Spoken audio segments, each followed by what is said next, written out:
everybody. Good morning for those Arizonans out there. If you're on Navajo Nation and in New Mexico or anywhere else, good afternoon. Um, Thanks, Holly, for the introduction. And yes, I'm in Tua City today. Sorry. I'm at the Change Labs eShip Hub.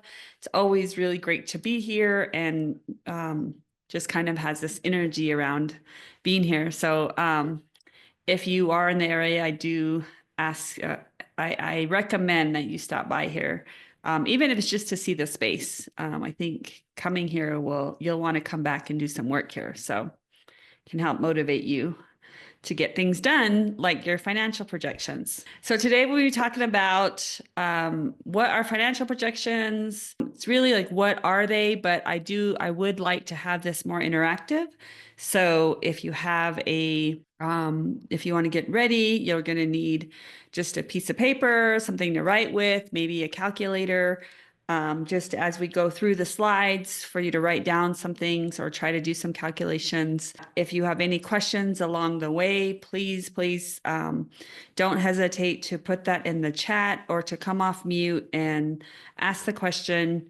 We're really providing these workshops as a resource to help people understand what are the requirements of if you're trying to get a loan or some sort of investment, or if you're just trying to figure out what actually do I need to do to have a successful business, meaning a business that grows over time, taking into account the numbers, the revenue, the expenses, the cost of doing business.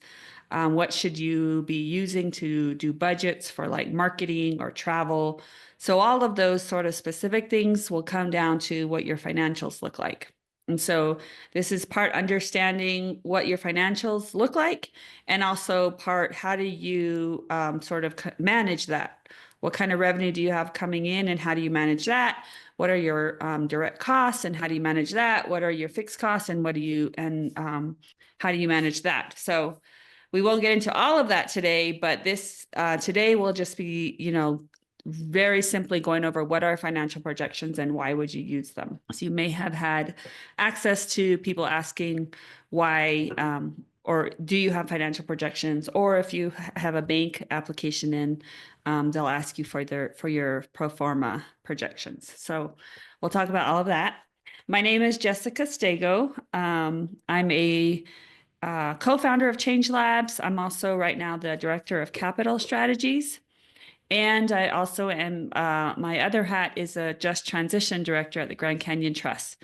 And so all of my titles are really supporting entrepreneurs in starting and growing their business, but also all of the details with that, meaning what resources are available to them, what markets are available to them, and also where can we increase access to capital for those entrepreneurs and for those efforts to create economies within our local community. My clan is Watani, Folded Arm Clan. I'm also Ziktaan, which is White Mountain Apache, and Kiani are my Chays, and Ziktaan are also my Nalis. So this is what we'll be doing today. We'll be going through how to forecast revenue, what goes into anticipating costs, what type of the different costs that your business will be acquiring and what you need to manage those. Understanding what a profit and loss statement is, because the revenue projections really start with a profit and loss statement, and then what might be a plan for growth, and also what the cash flow analysis is and what are the difference between cash flow and profit and loss. And so one question I do have for you today is, are you operating a business already, or are you starting a new business? And then also, if you're not doing either one of those, what would you want to learn in today's workshop? So if you could throw those into the chat anytime today would be fine. And so today we're talking about financial projections. They're also called pro forma cash flow projections, or just pro forma cash flow, or cash flow projections. These are all the different terms that banks or financial people use And so they sound a little bit different, but they're pretty much all the same thing. Okay, so what are they? They can be done in different periods of time. You can look at a 1-year projection, a 3-year projection, or even a 5-year projection. But it does kind of start with a smaller unit of time, like 1 month. It could even start with 1 week, but generally 1 month is a good starting place to do your projections. If you have any kind of historical information, that's really great to start from, but you don't have to start with historical information. So if you're a startup and you haven't actually been operating, you can think through a projection without actually having that historical information. Sometimes having historical information can make it a little bit more complicated because maybe you started like more than a year ago and then you picked it back up like after several months of not being in operations, and it keeps going up and down like that. That can sometimes be a little bit more complicated, but you can work through that by just kind of making some assumptions around the information you do have. It is a realistic view of how your business is going to operate from a financial perspective. But you can also be very optimistic about it as well. If you sort of know certain things about your market, or you know certain things are happening around certain months, and you know that you're going to be able to create enough revenue, be optimistic about it because you kind of have an idea of exactly where is that revenue is going to come from. So the realistic, optimistic predictions of how the business is going to operate from a financial perspective going forward. And then why should you do financial projections? For the most part, people usually will sit down and do financial projections very specifically because it's required for a loan application. Banks will require a cash flow projection from the borrower, and a lot of banks actually do cash flow projections from the borrower, even if they don't actually say that's what they're doing. So it's always a good idea to have projections already in place, and so that you can explain and control that narrative of that projection. If you don't have projections and the bank doesn't ask you for them, but they ask you for historical information, they're going to create projections based on that historical projection. So if you feel like your projections are more optimistic than what's happened in the past, then it's a good idea to do your own projections so you can have that already there. The bank sees you did that, and you can explain why you're more optimistic about it going forward. Another important reason is to build your budgets. I mentioned a marketing budget and also a travel budget. Those are two very expensive expenses that your business will have to spend money on, but making sure that you're controlling those expenses is sometimes difficult, especially with a marketing budget. Travel, not so much, because that's money going out of your pocket and you know you're not getting that money back. But with marketing budgets, we tend to sort of have this very optimistic view that marketing is going to bring in all these sales, and then we kind of get out of control if we don't have a budget in place. So it's very important to have a marketing budget in place. It also helps you to sort of figure out what our marketing strategy is going to be over 1 year, and then how much that's going to cost, and that creates your budget. And then that budget is a monthly expense. So you sort of can plan it out, have it be affordable, but also you do have a plan for marketing. So that's one big reason why you would do projections. Projections are a really easy way to test your business plan. So if your business model has certain information about where your revenue is going to come from, and how your costs are going to be implemented into the business, you can test that and run the numbers and see if the way you're thinking is actually going to work. So those are some reasons why you should do it. And again, if you have any reasons, or if you have any other reasons that you can think of that you're doing or why you would do it, then definitely put that into the chat and we could talk about it. Are there any immediate questions? Has anybody started that's here today Has anybody started a projection or after hearing, the reasons and what they are there any questions immediately about projections that you're thinking about doing it? Because I'm assuming that if you're here, you're thinking about doing projections or you are doing them and you maybe you don't have, you're not very clear on the process or the information that you need. So please go ahead and put some questions in the chat if you do have some immediate questions. Okay, so we'll go ahead and move on. So what goes into projections? What is the information that you're trying to that you're actually going to project? Okay, so first you do have startup costs associated with your projections. So all the costs that you'll have to pay for before you even get started. Sometimes you'll have costs that you are startup costs that you incur after you actually get started. But for the most part, do you have equipment that you need to buy? Do you need a retail space? So you have to, sign a lease, pay deposits, get insurance, things like that. Maybe you need to build a building. Maybe you need to acquire land. Maybe you need to pay for some infrastructure or lease improvements. So all of those are startup costs. So you'll have to gather all of that information because that is, especially if you're looking for a loan.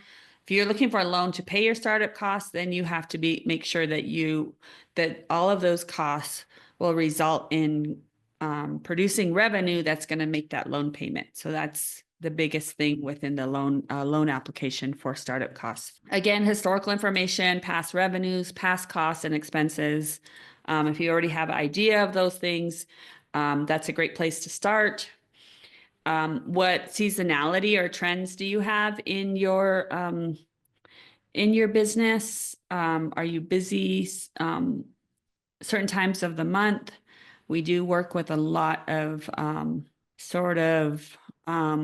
seasonal businesses around tourism or even flea market, food vendors, which they get really busy in the summertime or from the spring to fall, and then they're not so busy in the wintertime. So knowing the seasonality and any trends that are going to impact your business and its revenue is important as well. What funding sources you have, how much money you have to put into the business yourself personally, and then this will help you to get to a loan amount if you're looking for a loan, but what other funding sources might you have available? What cash do you have on hand? Every business that starts has to have a certain amount of working capital or cash that you can use in actually starting the business. So you'll want to make sure to have some cash on hand, and how much do you need? How do you figure out how much you need? Projections are really great for that, because you'll need to have enough to cover your expenses for at least 3 months. Sometimes it's a better idea to have 6 months of costs, especially if you're getting into a lease situation. You want to make sure you have enough cash that's going to pay your lease for a certain amount of time until your revenue really starts going. Your ideal customer and your target market, you'll want to think through that, because that will have a big impact on your revenue. The different revenue streams you can create in your business, and how do you be creative about how many different ways you can charge customers for different products or services. And then who is your competition? Is that something that you have to worry about when you're looking at your revenue? How do you compete, but also how do you not compete? So that's an interesting sort of question there. And then a lot of times people don't think through the capacity. If you are projecting a certain amount of revenue, so the way this normally goes, honestly, is people don't really start with revenue. They start with their costs, because that's usually what you know. You know that you're gonna have to pay for these things. You know you're gonna have to pay for lease or mortgages, insurance. You might have to pay for payroll. You might have to pay for a legal advice, or an attorney. You might have to pay for supplies, for office supplies. maybe some printing. So all of these costs you normally you know you're going to have to pay. It's just not a matter of figuring how much. And then they start with that revenue. So they say, okay, this is my cost. So this is going to be my revenue, because obviously I want to be able to pay for my costs with my revenue. But then once they get to that revenue, they realize that the capacity for them, especially if it's handmade products, the capacity to reach that revenue is going to be very difficult.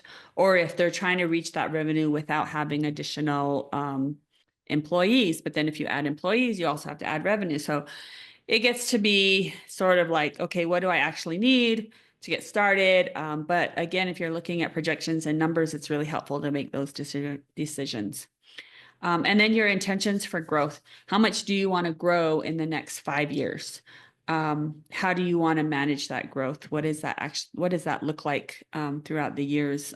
And so again, helps you to think about that and then make decisions based on that information. So that's everything that will be going into the financial projections. And it sounds like a lot, but not every business is going to need to think through all of this.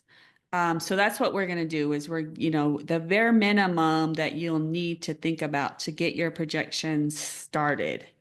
And then the real work is keeping it going and going from month to month or year to year, filling in information about what changes might be coming, or how much you want to grow. Let's say you want to grow, 20% in the second year. You can easily add a 20% increase in revenue, and then see how that impacts your costs. If that means adding another employee, so going from 1 employee to 2 employees is a big jump. And then the costs involved in that. So all of those things, that's where you're really going to get some help out of from doing the projections. But for now, like I said, every company is different, and not every company is going to need every single one of these. So this is sort of just a list of things that everybody can think about, but you may not need to worry too much about it. So we're trying not to make this complex. This is really just a simple get your projection started, and then you can work on it from there. So we are going to start with forecasting sales or revenue, even though I said most people don't start here. They usually start with the cost. But we're going to start with what are the different ways to forecast your sales or your revenue, and making it as simple as possible. And then in terms of the terminology here, sales and revenue and profit, if you have questions on what the differences are there, please let us know. I use sales and revenue kind of interchangeably. They're pretty much the same thing, but sometimes people associate like revenue with only services or sales as retail sales. So if that's confusing, let me know. But for me, I use both because I'm talking about both all the time. And then I'll introduce you to Pinion Fry Bread Truck. This is not a real company, but I know I've been using this as an example throughout my entire career. So I feel like I pretty much know everything about a fry bread truck because I've done a whole bunch of different presentations using Pinion Fry Bread Truck. And I had just started using it for, a while back. And it's just helpful to kind of have one company. So revenue, also known as sales, as I just explained. So the first thing you're going to do is make a list of all of the products and services that you provide. So the product list for Pinion Fry Bread truck is single fry bread. And so I put it singles and then a 6-pack because they're priced differently. So I'm going to create two lines for those because those numbers will be different. They're not calculated the same way. So single fry bread, there's a 6-pack of fry bread, also tacos, Indian tacos. I'll remain neutral on that. We also sell t-shirts. So we have merch. If we go into selling other things besides t-shirts, we might change that heading to merchandise. So it could include t-shirts, pens, stickers, socks, things like that that you might want to. And this is just an example of another revenue stream that you could create for your business. Because if you're out there, you're selling, people are really happy with their food and they want to promote they want to promote their favorite fry bread truck.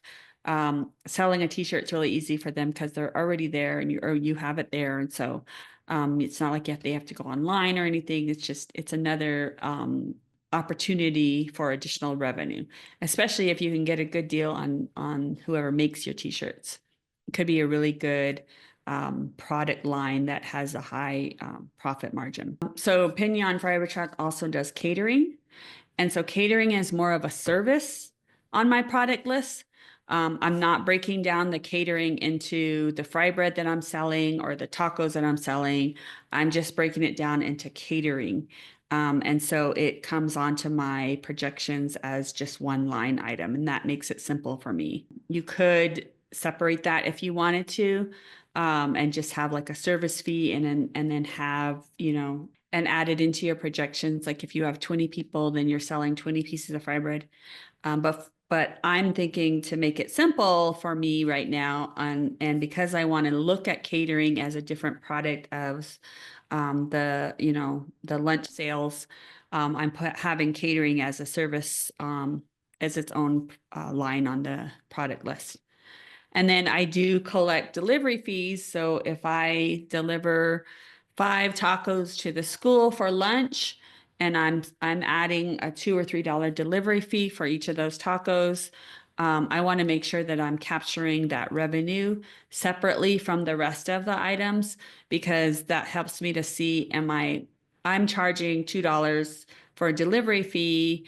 Is it costing me more than that? And do I need to adjust that? And so just making it easier for you in the future to take a look at the operations of your business. So that just explains, that's the first thing to your revenue, is just creating a list of your products or services. And then the second is to now add the amounts of revenue for each item. And I'm doing for 1 month. So for the month ending June, oops, I put 2024 here. But for 1 month, I sell, because I've been out there, I know how much I'm selling. So I've been able to, this is historical information that I'm using. $1,140 in singles, 675 in 6-packs. So my highest seller are for tacos. That brings in almost 4,000 a month. And then t-shirt sales are okay. I'm selling some, but not a lot. My catering, I've also have a good revenue stream, strong revenue stream from catering. And then I do have a little bit of delivery fees. And so I would just kind of, put in the amounts for each of these line items. And if I don't have historical sales, then I would figure out, I probably would start with what do I think is going to sell the most. So if I go to tacos, how many tacos a day could I make with the resources that I have right now, and what kind of revenue does that look like? And I might just start with one product line for the projections for now, especially if it's one that I know a lot about, just for now, until I can create the calculation for revenue for the other pieces of for the other line items. Again, this is for a startup that doesn't have any historical sales. And everybody's kind of in between. They might have some people who are opening a fry bread truck probably have done food sales already. So they kind of already know, even if it's like we do only on Fridays for the past 6 months or something like that. There's usually some kind of information, but even if you don't have information, you can kind of think through what kind of calculations you would need. And then just start with the one that you know the most about. All right. So we'll move on to forecasting costs Forecast costs. That's weird. Forecasting costs. Okay, so again, we're going to look at what are the direct costs. So right under your revenue is going to be your direct costs. And direct costs are also known as the cost of goods sold. Cost of goods sold. I have some edits I need to make on my my slide deck. So you're going to think through what are the things you have to buy or pay for to deliver your product or service. Now, these are costs that are directly involved in creating the product or service and delivering it to the customer. So it's your raw goods. So in the case of the fry bread truck, it's your flour, your oil, your beans, your lettuce, tomatoes, cheese, any kind of anything that goes directly into the product for every single product. Now, I'll explain what that means in a minute. For t-shirts, it could be your supplier contracts, who makes your t-shirts, how much does it cost you per t-shirt? Direct labor. So these are for employees or contractors. They could be employees or contractors, but these are people who their job is only to create the product or service. It's not about any other part of the business. So for a fry bread truck company, let's say you hire somebody and all they do is make dough for you. So if you're open, if your fry bread truck is open, 5 hours a day, all they're doing for 3 hours is making dough. And that's all they do. That would be a direct labor cost of goods sold because that employee is required to produce your product. Or the contractor, it might be employee or contractor, whichever one. And then another example of cost of goods sold is shipping. So if you're shipping everything that you to your customer, you're going to want to keep shipping as cost of goods sold. And so going back to the raw goods, so somebody might have a question like, well, wouldn't the plates be a raw good?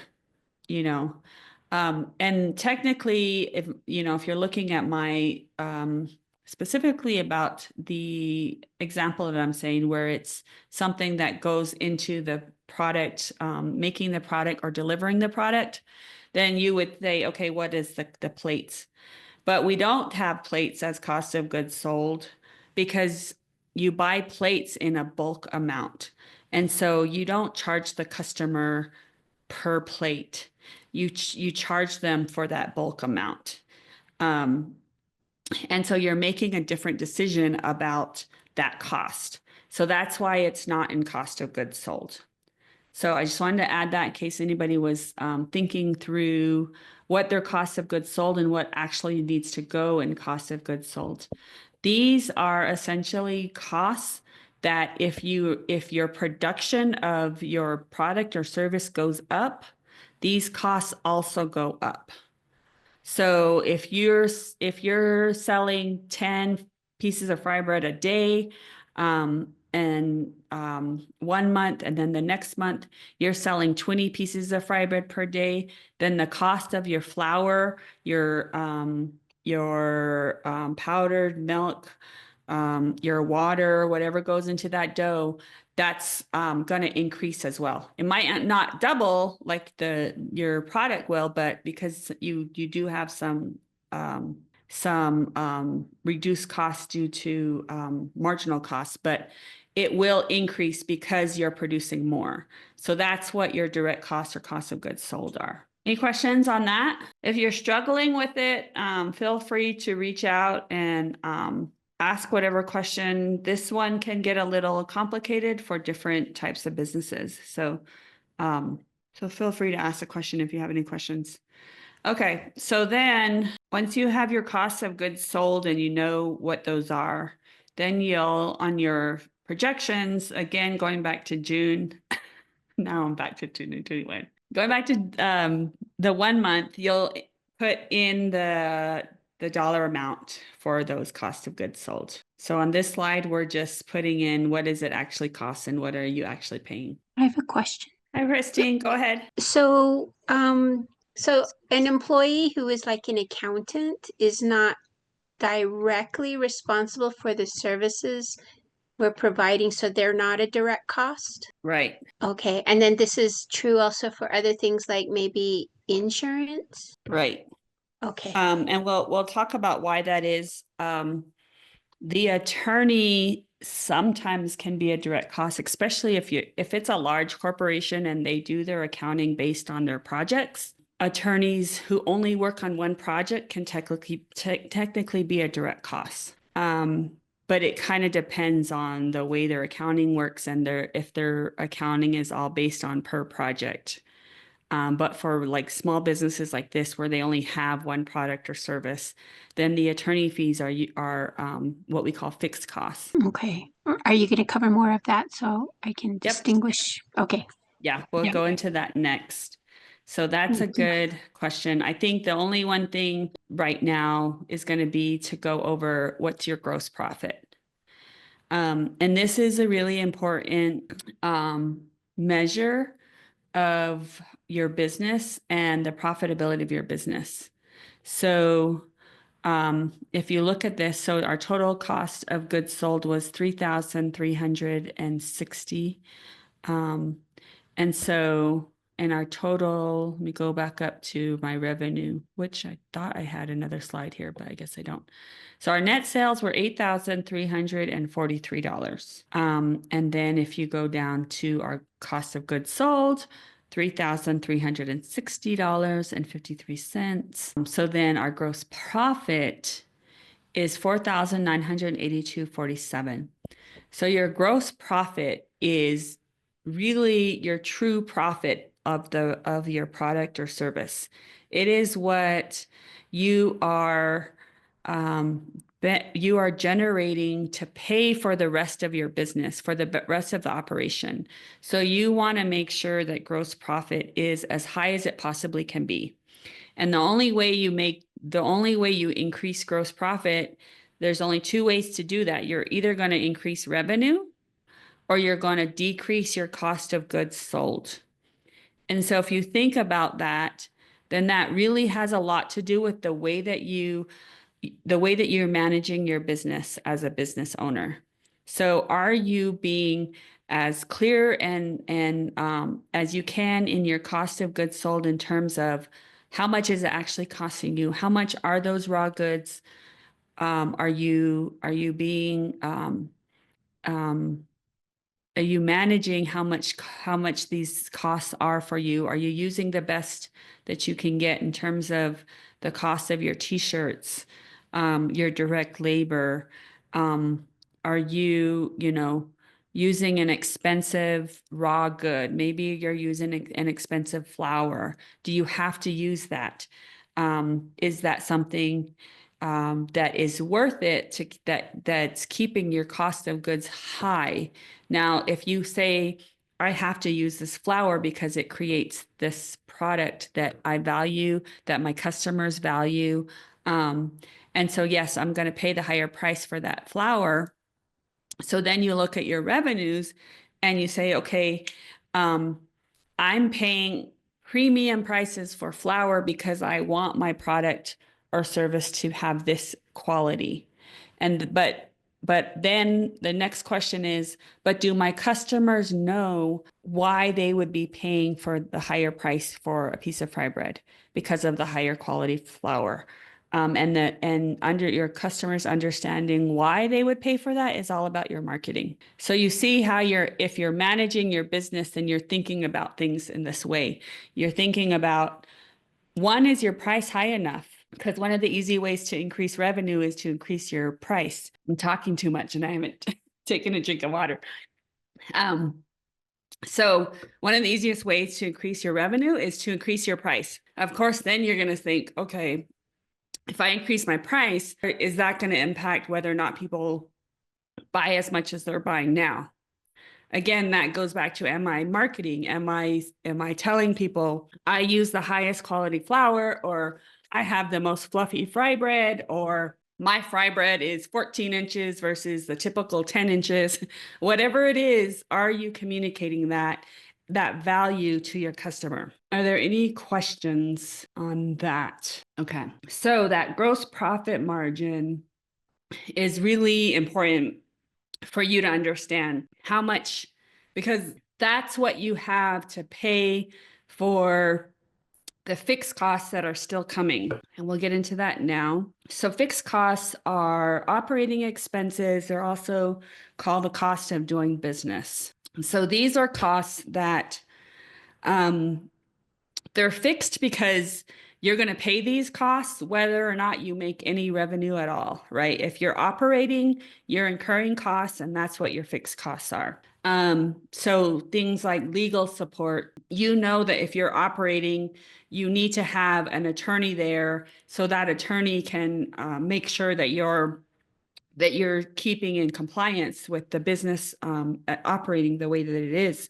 So you know you're going to have to pay that attorney whether or not you actually generate a revenue or not. So your expenses, these are expenses that don't have a lot of input in generating revenue, like the same way that I explained about having a higher cost or higher quality flour. Because you have that higher quality flour, that gives you your product or service a value that is actually generating the revenue for your food business.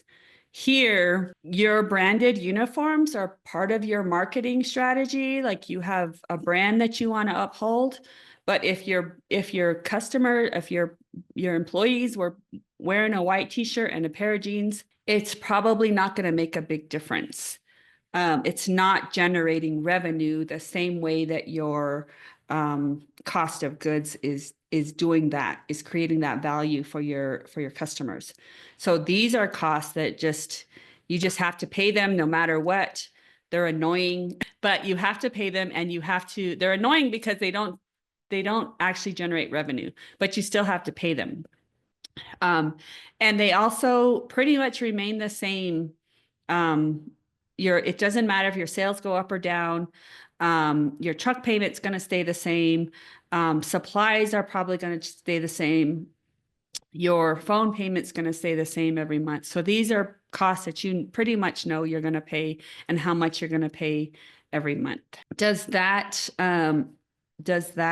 help? Okay, so Pristine has another question about an accountant.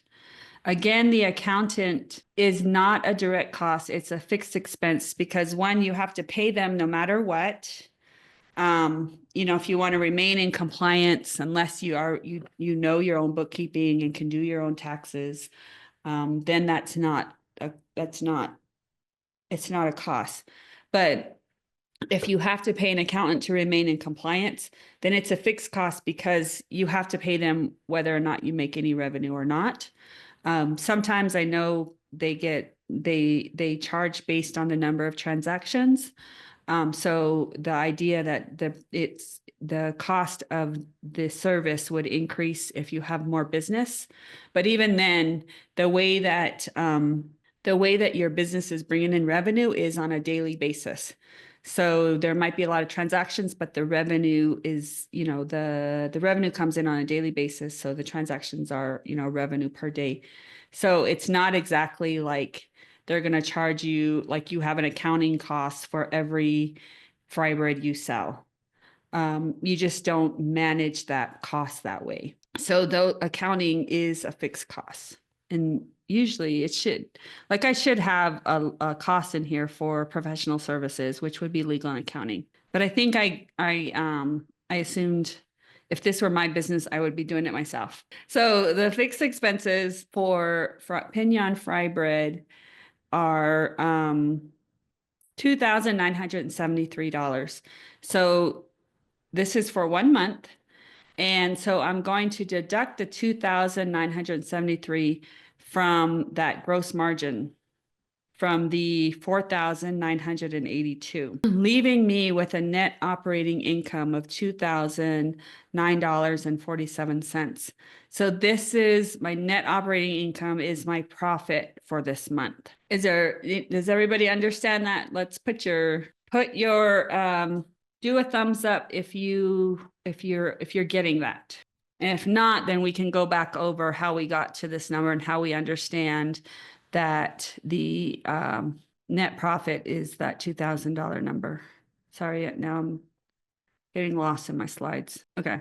can't see you guys. So if you have questions or if you're not getting that, go off mute. Feel free to go off mute and ask the question, or you can put it in the chat. Okay. So it looks like everybody will be getting that, understanding how we got to that. Okay. So if we're predicting sales, one question to ask is, the first thing, well, one question is, do you know the price per unit?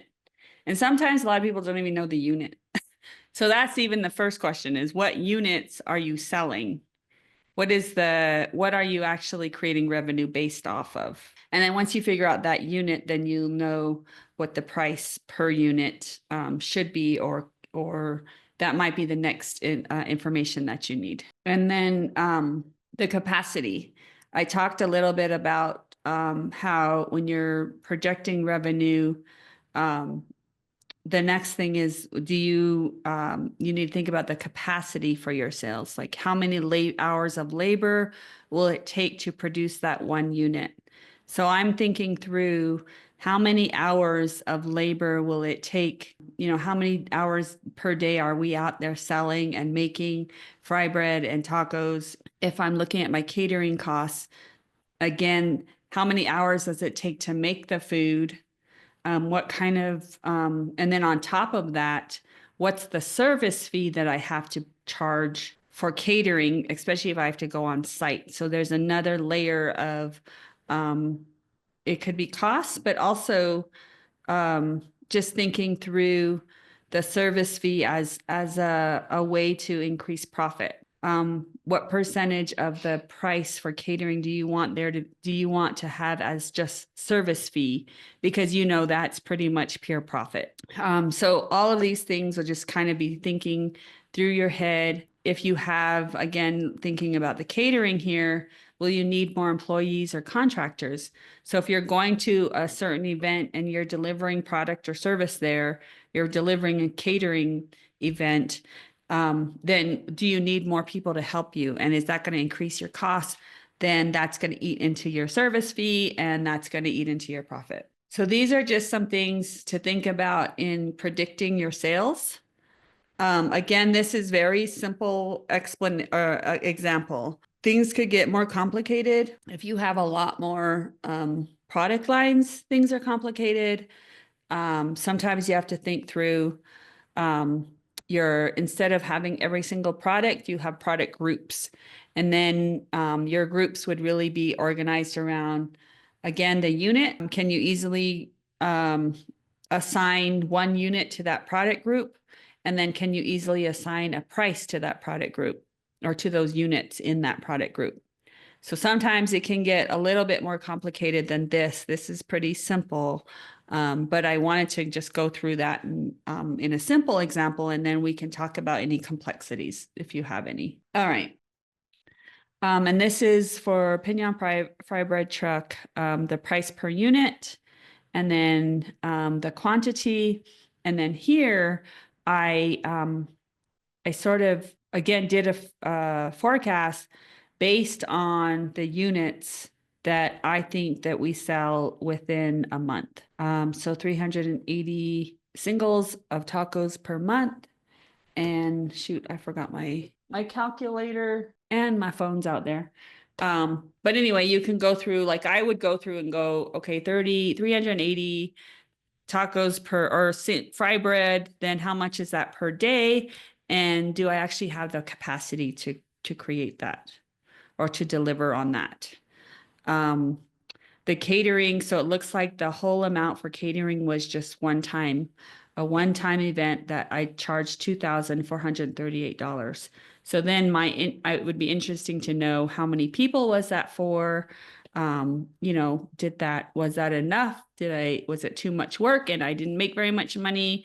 Or maybe I spent a lot more time than I needed to. So you'll learn from, what the way that catering fits into your projections, because we know catering is actually the second largest revenue producer here. So is it actually worth it? Or maybe I need to put more effort into doing more of those. So if I did one and it it created that amount. What would happen if I have two events?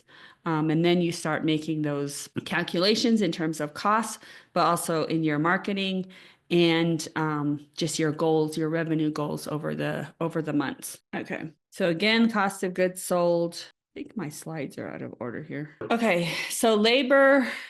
This is one area that people really get confused about. Is it a direct cost or an indirect cost? And then what's the difference between employee labor or contracted labor? And then one thing that I always tell people, because I see it all the time, is don't forget to pay yourself. So if you provide projections and there's no labor costs, then you have no employee, then you're not projecting any costs for employees, which means you have no employees, but also that you as an owner are only going to pay yourself out of the cash that's left over. And that's not very smart in terms of cash flow management, but also creating a stability of your costs within your business. And that's what banks and lenders are going to look for. So don't forget to pay yourself. Make sure you have a cost in there for yourself as a employee. Unless your business is really, really simple, like a consulting business where you don't have a lot of fixed costs and and so it's really easy, to just do owner's draws every month or something, and you can see that. But for most people, you need to make sure to have a line item on your fixed costs for payroll, even if it's just for yourself. And then there are other costs involved in payroll. So you could predict about 30% of whatever you're paying to that employee as an additional payroll cost, which would include your the fees for payroll, but also the taxes that you're responsible for paying to the federal government for each employee, the Social Security and FICA tax. Is it FICA? Yeah. So that's the difference between an employee or contracted labor. You would have, if you have an employee, you also have the payroll tax, the Social Security and FICA taxes, and then sometimes you also have employee benefits associated with that. So you'll always have an additional cost on top of the hourly wage of the employee. So don't forget that. But if it's a contracted labor, you don't have those costs. It's purely what you pay them. They are not an employee of yours, but there's some laws around what you can use as a contract, and what you can use as an employee. So you want to make sure to think about that. But if it's a contracted laborer, then you don't have to pay payroll taxes or their Social Security or their FICA tax. They are responsible for that on their end. You just pay them whatever the agreement is between you and whatever the contracted agreement is. So in my example, the person that comes in and all they do is make dough for me, I have a contract with them that says you're going to spend 3 hours a day making dough, Monday through Friday between these hours. And then that's all they do. And I pay them what I pay them. And then that's it. There's another kind of a little bit of another something to think about is that generally for contracted labor, you can't, it's the law says you really can't require them to be anywhere at a certain time. So their timing is not something that you can manage or require unless it directly has to do with the product or service. So for here, we're only open during these hours. And so that's why I can say you need to be here for 3 hours during this time. I can't contract a administrative assistant and they're a completely contracted employee. And I say, okay, you have to be by my side for 5 hours a day. I can't do that. That's outside of the law. That's an employee that I have to pay payroll taxes on. So that's kind of the difference. I can contract somebody for administrative, but it's really of me giving them the work and they do the work on their own time. And then I get the benefits of their work. That's kind of the idea behind contracted labor. Okay. So so what is the profit and loss statement? I actually think we're getting into so we're getting into the financial statements now and what the financials management would look like. And let me let Marcia in. So profit and loss statement distinguishes whether or not your business has made a profit or a loss. It's a snapshot of your business operations. It's describes your potential profit. It helps stakeholders understand the overall business wellness for financial support. So it basically shows on paper whether or not you're making a profit or not. And hold on one second. I'm going to check my slides here. Okay. Yeah, somehow my slides got messed up because I don't think we're going into financial statements here. All right, that's okay. So what's the difference between your profit and loss statement and your cash flow projections? Anybody know or want to share or have a question about that? We'll go back to my slides. So if we go back up to the profit and loss statement for Pinion Fiber Truck, which I think is right here. So here's the revenue, and then so we have our revenue there, we have our cost of goods sold, and then we have our expenses, and then so we have both our gross profit on here, which is 4,982.47. That's the profit that you've made off of your product or service.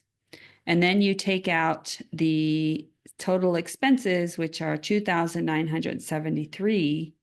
So your net profit is the 2,009.47. So if this were this is on paper, right? Your net profit.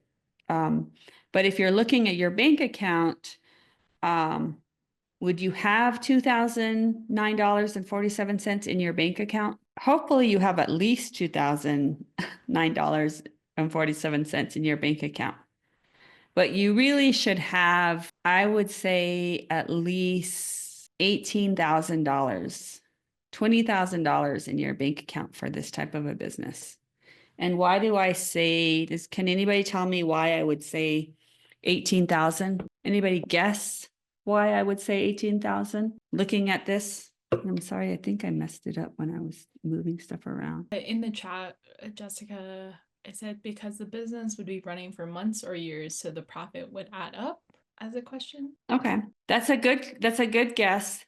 So I think what Crystal, I think it's Crystal is thinking that because the net profit or net operating income, sorry, is 2,000, I'll just keep my hand off it, $9, that if you're operating for 6 months, that's how much, or actually 9 months, that's about how much you'll have is 18,000. And it's not actually the truth. So let's assume that this month was the first month that actually opened. So this is 1 month, your first month of operating. This is your net profit. But technically, if you're starting a business, you should be starting your business with at least 6 months of, especially this type of a business, with at least 6 months of working capital, which means that, remember I said, if you are your fixed costs, you have to pay those costs whether or not you make any revenue at all. And so you want to make sure you have at least a certain amount of fixed costs covered, because then you only have to worry about creating revenue and managing your cost of goods sold. And so if you have 6 months of working capital, then you technically would take your fixed costs, which the total expenses, 2,973. And I just multiplied that roughly $3,000. I rounded up by 6 months, and that's 18,000. So for 6 months at least, you have a business operating. You have what it takes to operate your business. Now, the only thing you have to worry about for the 6 months is generating the profit within your revenue and your cost of goods sold. So you have to have enough cash to buy your cost of goods sold. So the $3,360.53, that's startup capital that you need. You spend that in order to create the total revenue, which I don't have total revenue on here. Crystal says, oh yes, I forgot about that. Right. I think, Crystal, you've seen this Pinion Fry Bread Company before from our incubator. So does all of that make sense? Did I lose anybody there? Sorry, I'm going to be working on my slides because I want to add in this. Sorry, I knocked over my microphone. I want to add it. The total revenue is supposed to be in there, but it's not in there. So I was going to add that in. Okay, so any other questions? Did we lose anybody? So that's the difference between your profit and loss statement and your cash flow projections. Your cash flow projections are really about keeping your business open and understanding where your management needs to be focused on. Is it on increasing revenue? Is it on decreasing your cost of goods sold? Is it on decreasing your fixed costs? Because all of that will increase your net operating income.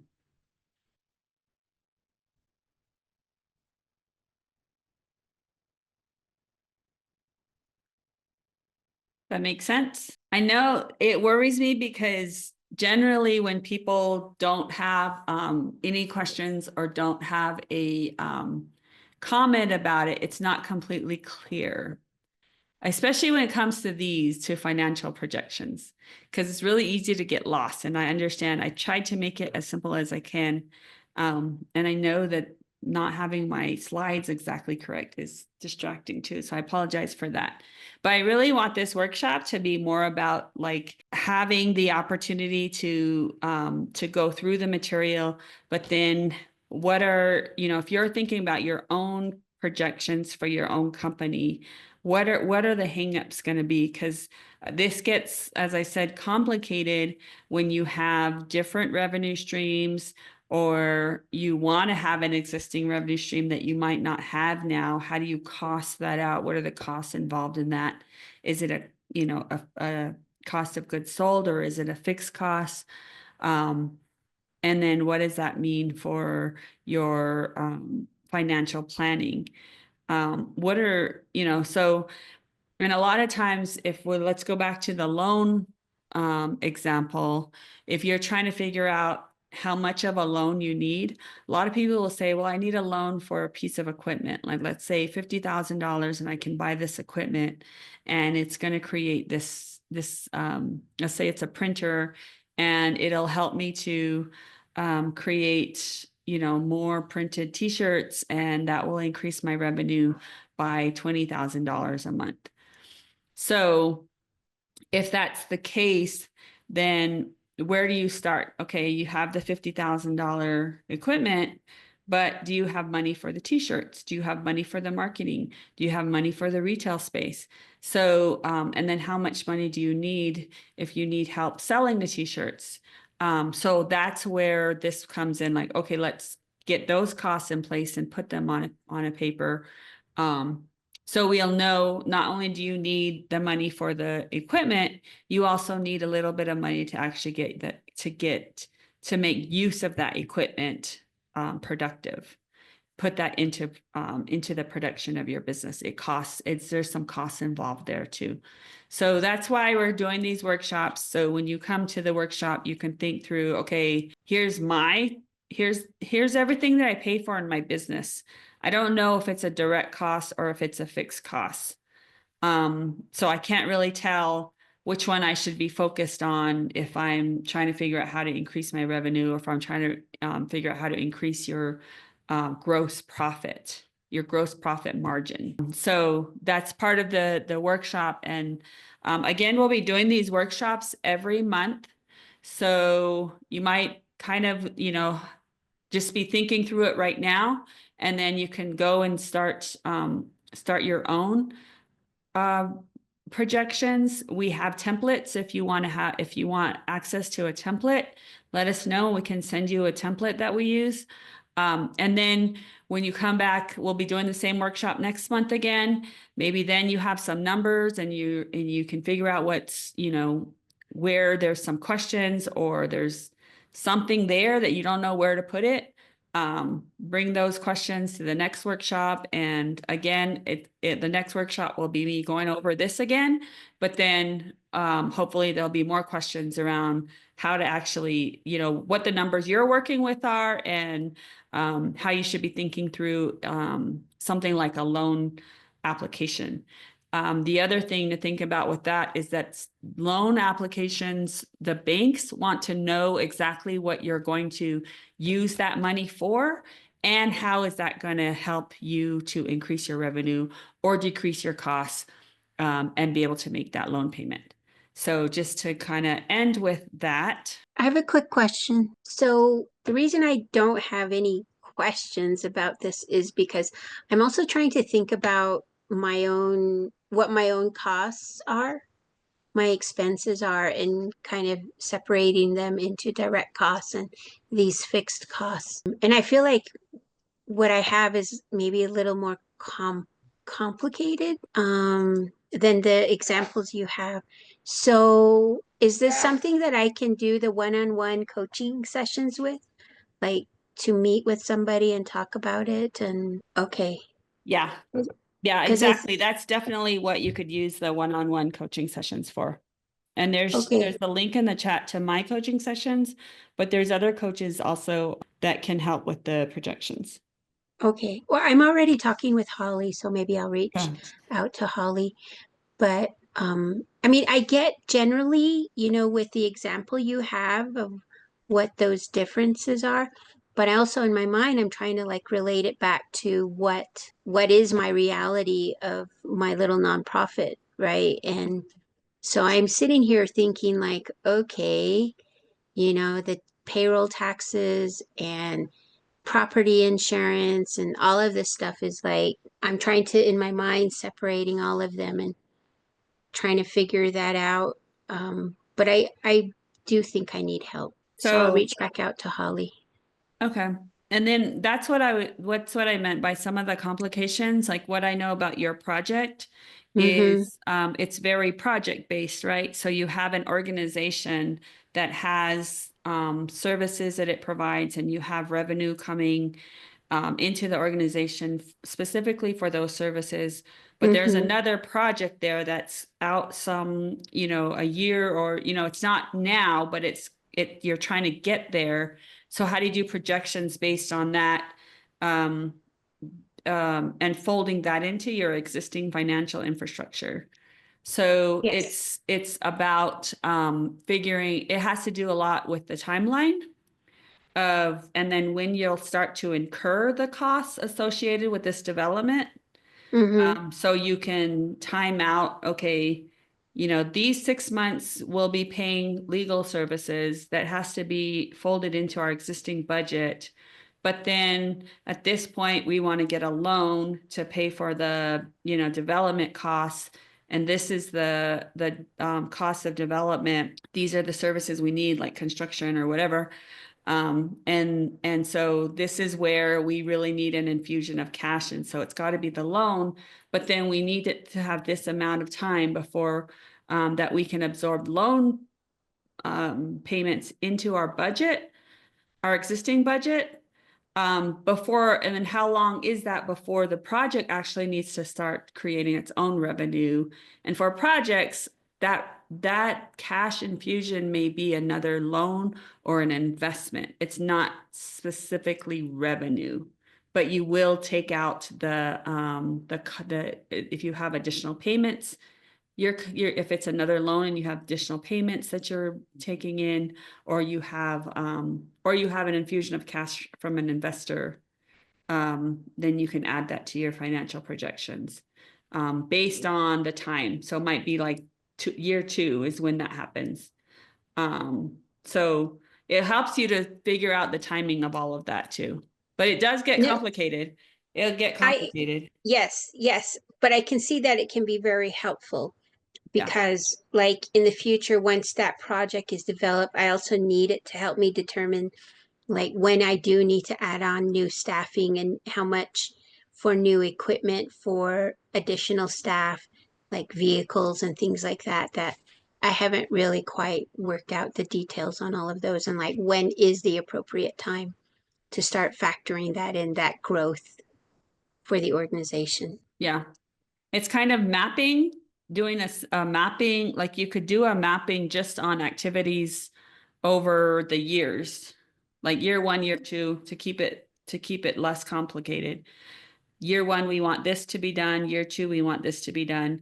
And then get more detailed into, okay, month by month, what needs to be done? How does that mapping get more detailed per month? And then what's going to happen with the finances. So, and then also for more complicated projects like that, there are companies you can hire to do stuff like that for you. There are, there's a lot of spreadsheet templates that can do it for you, but you have to, if you find somebody that's great at spreadsheets, even if somebody's great at spreadsheets, but they don't know a lot about business, they can even still be helpful to you, because all you have to do is tell them where the revenue increases, where the costs increase, and they can help you to put the spreadsheet together. Not that, of course that's going to cost you, or if you have somebody who just loves spreadsheets, they might be able to do that for you. But it can be done there's a lot of different spreadsheet templates to do these things on. Yeah, I know I've already gotten an estimate from someone about doing this for me, and yeah, I don't want to go that route. If you don't have to, yeah. I think I could do it. Like if maybe there's a template and I could take a look at it, I think I could probably do it. Because I do keep all of that historical information. Like I can tell you year to year how much I spent on gasoline, you know. So it's just a matter of like bringing all of that data together. Okay. I think you can do it too. Yeah. And it'll be a really good exercise and help me learn it even more. So I'm kind of curious about it too, which is why I signed up for this webinar. It's like little tippy toeing into it. Yeah. Yeah. That's what I am hoping is to have enough interest about it and provide enough information that people can get started, at least thinking through what information they need. And then definitely coaching will be needed to complete it, because you just don't think of everything that you're going to need to pay for. The revenue part, everybody can think about all the different ways. Well, I guess not. That we actually do have a workshop about thinking through all of the different revenue streams you can create. But once you get creative on that, it kind of comes out. But the costs are something that, like I just did a coaching call and somebody had a great business plan and a great financial projections for new development, but then didn't have any information on pre-development infrastructure costs that they didn't even think about. And so there's always going to be something that you don't think about, that having an extra person helping you or looking at it and coaching can help you to think through all of the costs that you need. Yeah, exactly. I have a really good example, right? So we got millions dollars of grant, but in the way that we made the proposal, we didn't really factor in administrative costs. And sort of after the fact, I was like, can we add in administrative? They're like, no, because the initial proposal didn't have it. And I was like, so now I have to eat that, right? The cost for the proposal. I mean, for the project. So but then that's when I was really new to doing all of this stuff. So Yep. learn. Yeah. Yeah. We've learned that kind of the hard way too. So you're not the only one. But thank you. I do have a little bit better sense of what I need to do. But I'll definitely take advantage of the coaching sessions. Okay. Thank Great. Any other questions before we go, or comments, or anything that anybody want to share, any experiences? I think Holly put my coaching link into the chat if anybody wants to sign up for a coaching call with me. And then the website does have the ability to sign up with any of our coaches at Change Labs. Almost all of our coaches can do projections in one form or another. So if I don't have anything that comes up quickly, you can certainly schedule calls with other coaches as well. And then, as I said, we'll be doing the same workshop next month. I want to say April 17th. I believe it's April 17th, in case you want to get started on something and then bring it back to test it. Yeah, April 17th is when we'll be doing this next month. So, all right. Well, if there's no other questions, thank you very much for spending your time with us. I hope this was helpful. And if you have any suggestions, I'll definitely work on my slides to make sure they're the right slides or they're not jumbled. And join us again. We have a whole host of workshops going on every month. I think this week we actually had a workshop every day this week. So we're always online. Join us for our workshops and learn from other entrepreneurs and from some of our other coaches. And they've been turning out to be really good and a lot of fun. So thank you all. Have a good rest of your day.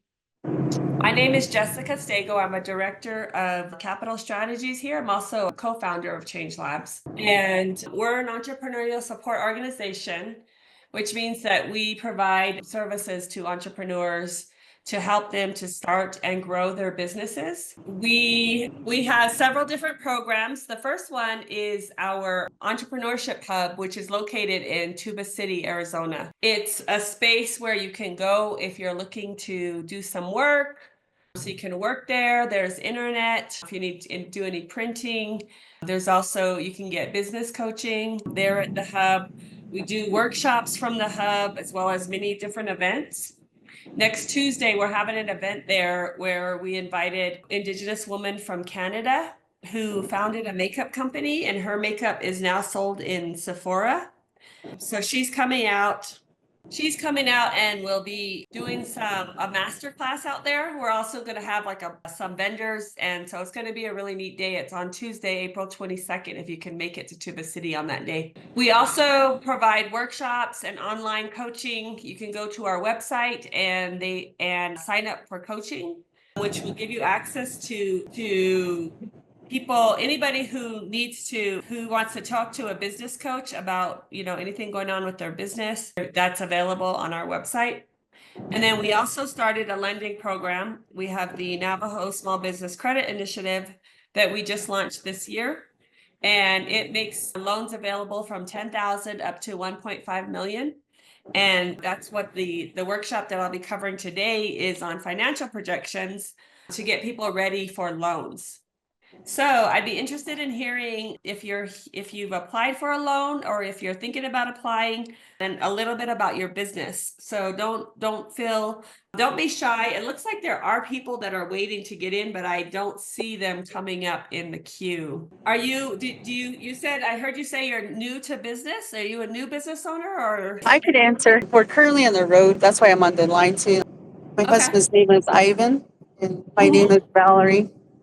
And he started his business last year in August of 2024. From that point to current, we really had no guidance, no assistance in running a business. So we kind of figured things out on our own, and we're still doing the same thing. And we tried to ask questions, applying for a loan so he can kind of build a garage for his auto business. So he's a diesel mechanic and he works on diesel trucks. That's what his business is. It's mobile, mainly mobile. And we did get a business license last year. And since then, we had no luck. We haven't had a chance to sign up for a business loan anywhere. They had one with business regulatory. It was called a micro enterprise loan. That same month, we submitted an application, but nobody ever responded to us. And they were kind of referring it back and forth. So it really went nowhere until this month. We were referred by Jesse, I think, from Business Regulatory to your company, and then to one in NAU as well for a business plan, because we currently don't have a business plan. So he gave us an individual's name at NAU to help us with the business plan as well. So that's another thing we need help with. And so we can apply for a company loan and get hopefully a garage built for him.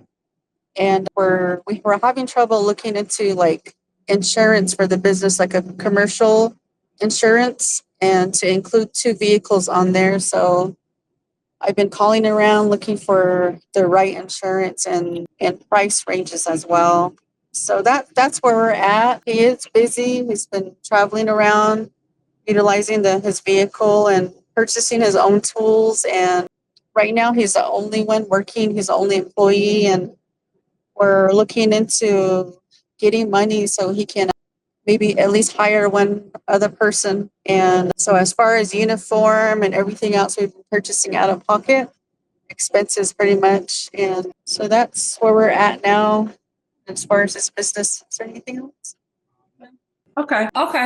When did you start the business then? On August 5th of last year. Okay. So the way that our lending program works is that we actually have 3 different lending products. One is for a loan that's 10,000 and under, and that's the loan for startup businesses and for new businesses that don't have an established track record yet. And then we have a loan from 10 to 50,000 that is for more established operating businesses who are trying to grow. And then our third product is a loan that's 50,000 and above.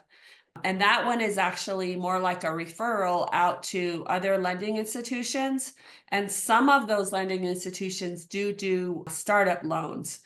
So that might be, so I don't know how much you're looking for in particular, but those are the 3 products. 2 of those products, the one that's 50,000 and below and 10,000 and below, is the loans are decided within Change Labs, and we have programming that comes with those loans. The other loans that are 50,000 and above, you work with the bank, but we can still provide any kind of services that you need in terms of, like, if you need help with a business plan, or if you need help with your financial projections or understanding the financial impacts of the loan on your business, we can help you with those kind of things, even while you're talking to the bank. So that's kind of the way that works. Do you know how much you need yet, or are you just now thinking about it? Well, the initial loan that we applied for was 10,000 just to kind of get started on the building structure, like the building itself, the concrete, and maybe like some heavy lift tools that he may need. And I don't know, it's really up to him, like on the price, right? Price, I guess that's the minimum. Okay. Probably about 50, because I think the buildings nowadays, they're almost like 25 to 30,000, I think. Are you leasing the building? No. We want to get one built. That's the thing. Okay. Do you have a business site lease yet, or where is it gonna be located at? It's going to be at our residence. So we're Okay. probably going to have to get I think that's one thing that we needed help with was the business site lease. And I know Business Regulatory said they were able to assist with that on the, I guess, the available sites that they have. But for now, I think it'll just be our residence. Okay. Where is your residence located? Well, do you have a home site lease on your residence? Well, my mom does, but she's supposed to include me on that. And so that's where we live in Sawmill. That's north of Fort Defiance. Okay.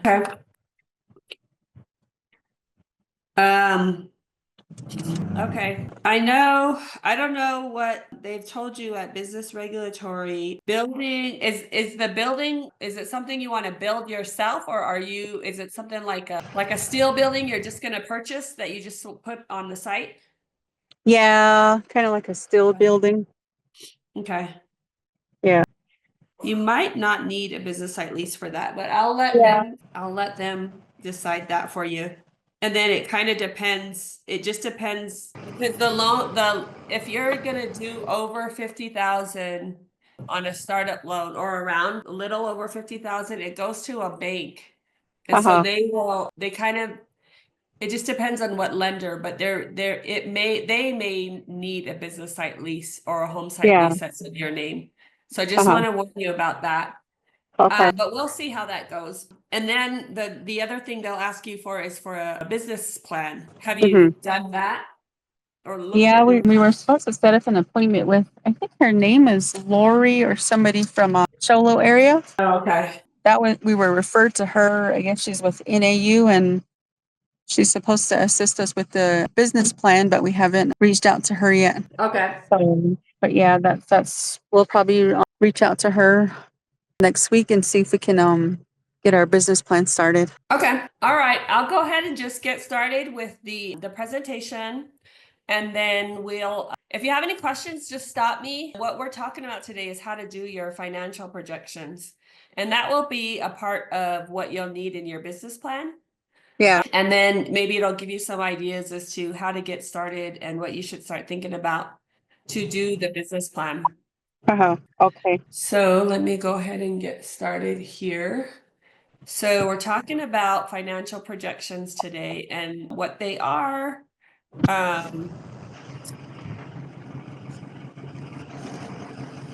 Oops, the date's wrong on that. So we're taking the mystery out of financial projections. Sometimes it can be intimidating to do this because it's a lot of numbers and a lot of just kind of unknown things, and you're trying to figure out how to get the information, but we'll talk a little bit about that. So as I said, my name is Jessica Stago. I am Batahni Nishla do Zilkan Bashichin Ki Ani Dashiche do Zilkan Dashnala. I'm the Director of Capital Strategies at Change Labs, and I'm also just Transition Director over at the Grand Canyon Trust. So I lead teams at both of the organizations. And today we'll talk about how to project revenue, also known as sales. We'll also look at what the direct costs and cost of goods sold. We'll talk a little bit about what gross margins are, because those are important to understand in your business. And then we'll talk about operating expenses and fixed costs. And then we'll go over the startup projections at the end just to show you what a spreadsheet would look like for startup projections. So in the chat, if you're in the chat, or if you can, we already talked a little bit about this, but if you're operating a business already or starting a new business, go ahead and write that into the chat. It looks like we're joined by Walter. Hi, Walter. Welcome. And Christine is here as well. Hi, Christine. And it looks like Sophia made it in. We had some issues. We started late. We had some issues with Zoom. And so I think there were other people here, but they may not have waited around. Anyway, so some of the other labels that you might hear people say for financial projections is pro forma cash flow. Pro forma just means projections formed, I don't know what language it is, but pro forma cash flow. It's also cash flow projections or financial projections. So we're going to talk a little bit about cash flow as well. So what are they? They're realistic, but also optimistic predictions, basically, of how your business is going to generate cash, how and when the cash flows out of your business to pay for costs and expenses, and how you can manage that. Because it's a lot like managing your own personal cash. You know, we all know that once you get cash into your bank account, it seems to flow out a lot easier than it flows in. And so managing that cash flow, as important as it is for your personal finances, it's really important for your business finances, because it's how you'll grow the business. It's how you'll pay your employees. It's how you'll pay for loan payments, things like that. And so it's really important to know. And it's also one of the only ways to really predict your success and your over time, because you'll see, you know, obviously if you run out of cash in your business, that's kind of the end of the business. And so the idea is to keep cash flowing. And so you can manage that if you plan to how that's going to happen and really stick to the plan. So some reasons why businesses do this is to build a budget. So you'll build budgets around, you might build a payroll budget, how many labor hours that you need to pay for, what kind of revenue you need to bring in to cover those labor hours. Marketing is another sort of expense that you'll want to build a budget around. You'll want to build just monthly budgets about, you know, how much you want to spend on things like supplies and tools or traveling or mileage. So building a budget is important, and this can help you to do that. It also kind of tests your business plan. So when you're writing your business plan and you're projecting what kind of sales you'll have or what kind of revenue that you can generate with your business, the test is really, does the cash flow predict that level of revenue, and are you able to manage how cash comes in, when it comes in, and also when it goes out, and the timing of all of that. You can create marketing strategies with it. Marketing is a cost, but it's also an investment. So if you're spending money on marketing, how is that money coming back into your business as revenue? And then usually these cash flow projections are required for bank applications, for loan applications. So that's another major reason why people do these financial projections. So that's what they are. Again, if you have any questions, just let me know. I kind of have a cold, so I might have to pause a little bit to let my throat rest for a second. So if you're thinking about doing projections, do you have any immediate questions? Just let me know if you do. Feel free to just unmute yourself and talk. This is meant to be a really informal space, meant to give you the ability to ask questions whenever you need it. You need to, and also to follow along. So if you have a piece of paper and a pen, you'll be able to just write down some things, and I'll tell you when you should do that, to help you to get started. And then the idea is you'll have an idea of what the information you need to gather. And then when you're really ready to do a spreadsheet or put it into a financial projection format, you can set an appointment with us and we can help you to do that. So what goes into your projections? There's a list of things, but it could be more. Every business is a little different, but mainly there's startup costs that we think about. There's revenues and costs and expenses. That's if you're a startup, because you can do these projections if you're already in business too. So past revenues, costs, and expenses are really the core information, if you have it, that you'll use to create your projections. Any kind of seasonality or trends, like if your business is really busy in like the summer months, but really slow in the winter months, you want to sort of plan for that slow season and plan for less cash coming into your business. And then funding sources, whether you have the ability to take out a loan or a line of credit to help you with some cash shortages, what's available to you to be able to do that. Any cash on hand that you have. You could talk a little bit about your ideal customer and your target market and how that impacts your revenue. Also competition, how that impacts your revenue. Capacity is also a big one. How much business can you do with the capacity that you have? So, if you have 5 employees, how much are you getting out of their contribution? So if they're 40-hour a week and you have 5 employees, then you'll have to plan for 200 labor hours, and how do you pay for that? And is that going to be too much or too little? And then any intentions that you have to grow your company. Maybe you want to grow your company to 10 employees. What is that going to take? So projections are a good way to kind of figure out all of these things. Okay, so we'll be forecasting our revenue first. And so we use sales and revenue interchangeably. If your business gets really complicated and you have different revenue streams, they might not necessarily be sales. It might be like investment revenue or some other kind of like partnership revenue that you might have in addition to sales. So then you might not say sales, you might use revenue, but for this simple exercise and for most businesses, you can use sales and revenue interchangeably. So that's what we'll be doing. So I like to use a company called Pinion Fry Bread Truck. And so the first thing you're going to do is just basically to make a list of all of your products and services. So for Pinion Fry Bread Truck, you will have our product list is single fry bread that we sell. We also sell 6 packs of fry bread. We sell tacos, and then we also sell t-shirts. So we sell merchandise. So those are the 4 items that we sell. And because they have different, like 6-pack fry bread is priced differently than single pieces. That's why I put it in as another product, because the price is a little bit different. So we give like a little bit of a discount. Like 6 for the price of 5 type of thing. So that's the reason why I put it as a separate product. So it's just a list. So if you have that paper and pencil right now, you want to just write down all the different products and services that you might be offering, go ahead and do that. And then second, we'll add the price for each item on your list. So for singles, we're going to be selling them for $3 each, single fry bread, $3. For the 6-pack, we will charge $15. So a little bit of a discount there, as I said. Our tacos are $10.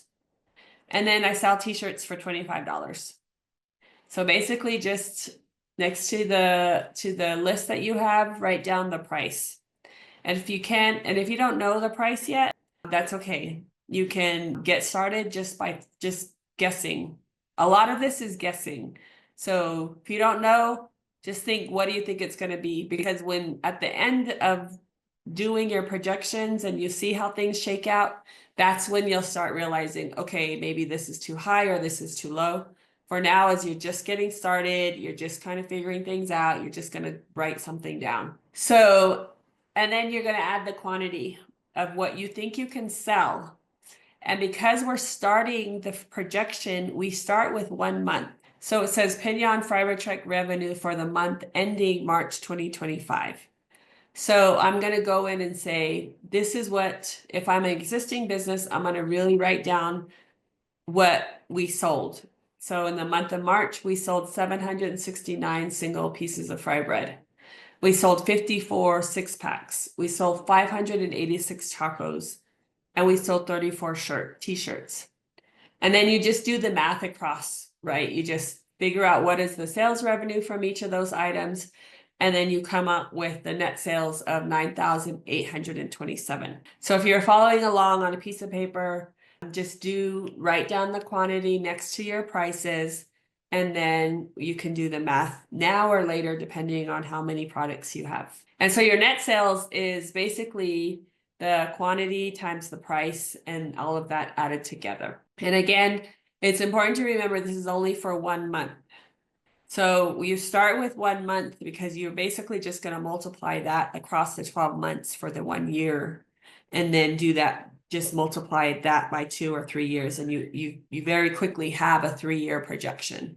So this doesn't have to take a long time. You can get this done pretty quickly. If you get to the bank and they say, we need your projections in 2 days, don't panic. You'll be able to do this. But they won't say that. They'll give you time. Okay. So what if you're a startup company and you don't know how much you sold or will sell?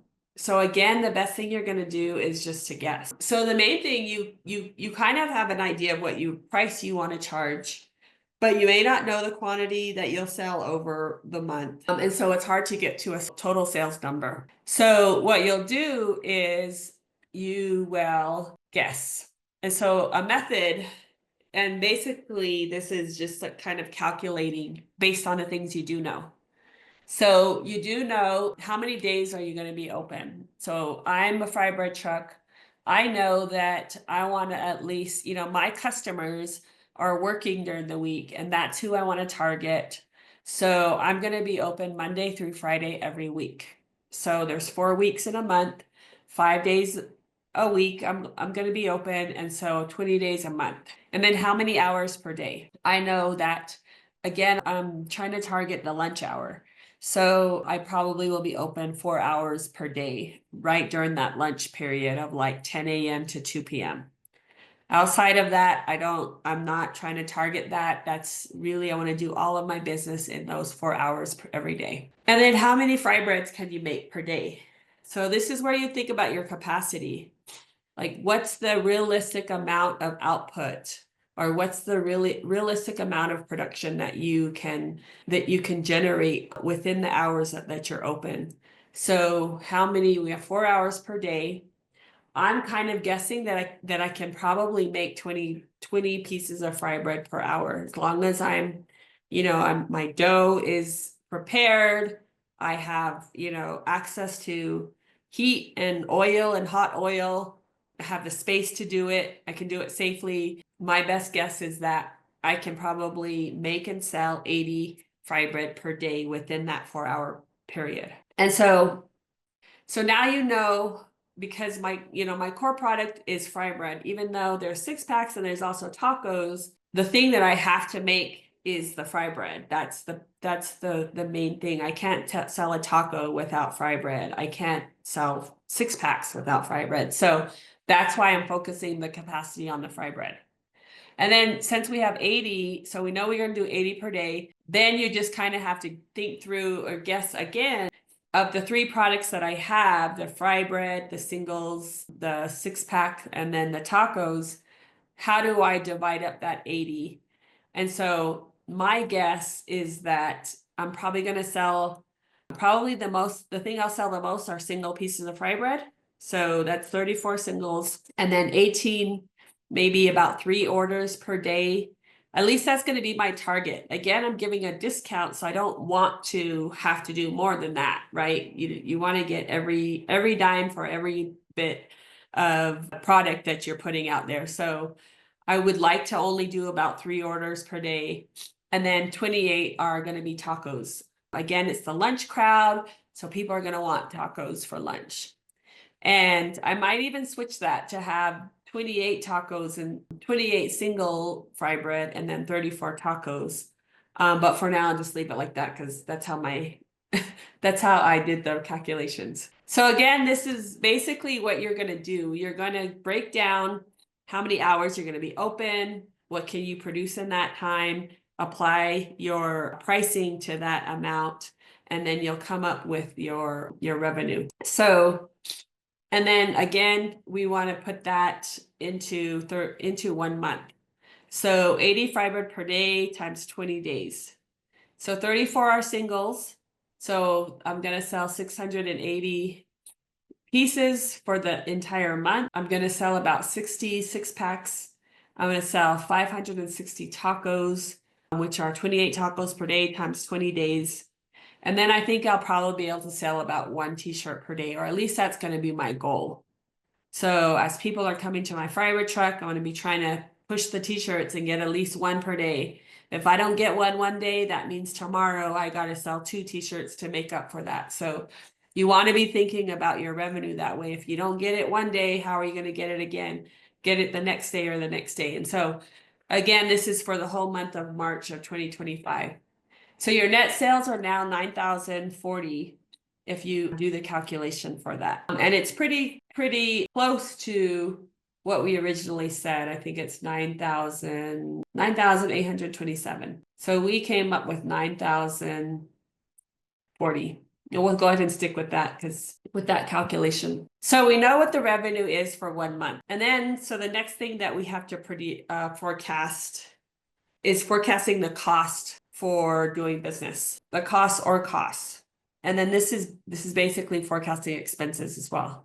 So immediately what you're going to want to do is think about what does it cost to actually make whatever it is you're selling, whether it's a product or a service. This applies more specifically to products, but you can also do this for services. And so your cost of goods sold is basically what materials that go into the making of your product do you need? It's basically what are the things you absolutely have to have to produce your product or your service. So for a fry bread truck, for Pinion fry bread truck, I know that I have to have what I need to make my dough. I have to have what I need to make a good taco. And so I'm thinking about the raw goods that go into my product.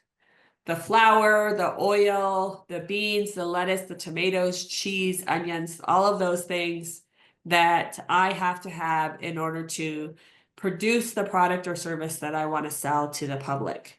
And to make a good product or service that people think is valuable, these are the things that I have to buy. If I don't have these things, I don't have a business. So that's how you need to think about it.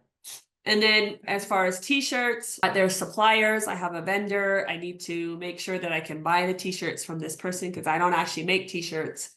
but I have to buy them from somebody else. And so I'll put that in my cost of goods sold because that's what it costs me to sell this product. And then any direct labor that you have that is directly applied to the making of the product or service. So if let's say I decide that I need somebody to help me to make the 80 fry bread per day. Like I can't do it myself. I need somebody there that can at least just make the dough for me, and then after they make the dough, then I'll be okay. I can do it myself.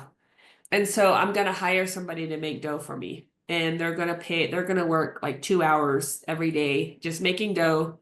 And after they're done making dough and maybe it's noontime, have enough to get me through the day, then they can go home.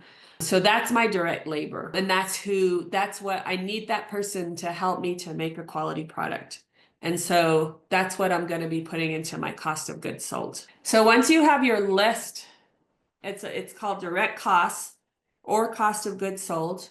Once you have your list there, then you're going to add in the cost, the dollar amount. Here, if you don't know what they are, this is where you could do the research pretty quickly. You know what the costs are. Most people who go into business know exactly what these costs are. Or you could just start doing some research, reaching out to vendors to see how much is it going to cost to create t-shirts for me. How much is it going to cost? You could go to the store and say, okay, this is what this costs. This is what this costs. This is what this costs. I think I'm going to need this amount. So I'm able to put the cost together for the raw goods. I know how much somebody, is going to want to be paid to make my dough for 2 hours a day. So I put in the $45 a month. So this is where you'll do your own research to gather these costs and get them as close to the real cost as possible. Okay. So what you'll do, so our cost of goods sold is now $3,343 for the month. So we have the numbers that we need to figure out what our gross profit is, or loss. You can't have a loss in gross profit though. If you do, there's a problem. Anyway, we don't have a loss. We do have a positive number. So we have $9,040 in sales, and then $3,343 in cost of goods. So our sales minus our cost of goods equals our gross profit. And that's $5,697. So again, this is for the 1 month ending March 2025. So does that mean, so what else is missing? Does anybody have a clue what gross profit is, what it represents in your business? But also just to kind of ask a different question, are we done? Does it mean that we can take the $5,697 and that's what we've made for the month and we can take it out and that's our profit? Are we done with our projections, or is there something else that's missing? I'll give you a minute to think about it. Okay, so Ivan put in the chat if it includes sales tax. And sales tax is actually, it doesn't include sales tax. It could include sales tax in our sales. The reason we don't include sales tax in this is because sales tax is usually one of those things that you do take the revenue in. So let's say your sales tax, the Navajo sales tax is 6%. So for one, if you know that from the beginning, you have to include that in your costs. So all of the costs, the prices that you had up here, when you were first figuring out the revenue, you would have to times this by 6% and make sure you get your 6% on every dollar. That's one thing. So it would be included in revenue. So if we included sales tax, the $9,040 would be added to a 6%, or we'd add 6% to that. And that comes out to be $9,582.40. So what happens in the cash flow projection is that additional $542 is automatically taken out of your cash flow. You put it in operationally, you put it in a separate account, And then every quarter you send it into the Navajo Nation. So it has no impact on your business. Your customers are paying that tax, and all you're doing is taking it from the customer and paying the Navajo Nation or whatever, state of Arizona, whoever. So when you're doing your projections, you don't have to even think about it because it's not going to have any kind of impact on your projections itself. But thank you for the question. That's a detailed question. Does anybody else have any idea what else we're missing here? So we have a gross profit here. This just means that we have made enough money to pay for the goods, the materials that we used to make the product. But there's many other costs that we have to pay in order to just be there to sell the product, right? Also, how do we pay ourselves? As we work the business, I'm working there, I'm making the product, I'm making the fry bread, I'm making the tacos, and I'm selling to the customers there. So how do I get money to pay myself? How do I even have a truck to pay to be there to sell the product, to make the product and sell the product out of? So the next thing that we'll be talking about is actually your operating costs. What are the things you have to pay for just to be in business, just to be there to operate the business and just to be there to sell a product? So these are what's called fixed costs. They're fixed because you pay these costs pretty much every month. Sometimes you can pay them on a yearly basis, but when you're doing your projections, you're going to split it up into monthly costs so that you have everything covered. But they're things that you have to pay every month. It doesn't matter if you sell anything or not. You still have to pay it because you're in business. Your business operates every day, whether or not you sell anything during that day. And so other terms that people use are operating expenses or the cost of doing business. It's the cost of doing business. You'll hear people say that. So these are a list of expenses. You might have uniforms that you have to buy or that you want to buy for your primer truck. You have to pay for advertising, for marketing, because how will people know that you're there if you don't tell them? So you need to pay and to be able to communicate with your customers about where you're going to be every day, or if you have, you know, a sale that day, or maybe you move around, because it's a fry bread truck, it can move around. And so I want to make sure people know where I'm at so they can find me. This is where you pay yourself and other people who work in your business. So you have your wages and your salaries. Now, if I go out there and I have somebody come and make fry bread, or I have somebody working, or I'm working there and being there all day, I still need to be paid. And this is where business owners will end up not being paid. But technically, I still need to be paid whether or not I sell anything that day or not, right? I'm still there. I'm still spending my time. I have all the resources that I need to sell the product. I still have to pay for that payroll, even though if it's a slow day and nobody comes by and nobody wants tacos for lunch and I don't sell anything that day, I still have to pay out my staff, my employees, whether we sell or not. So that's a fixed cost. Same thing if you have a cell phone. You have to pay that anyway, right? You can't tell the cell phone company, sorry, I didn't make any sales, so I'm not paying you today. It doesn't work that way. You have to pay them anyway. Keeping up on signage, keeping up on your truck payments, your travel, your supplies. These are just things, operating costs that you have to pay to be in business. So for Pinion Fry Bread Truck, the expenses are $2,958 for 1 month. And that's what I'll be paying in addition to the direct costs. So the 1 month projection is, here's the total. So your revenue for the four products is $9,040. And then your total cost of goods sold is $3,343. Your gross profit is $5,697.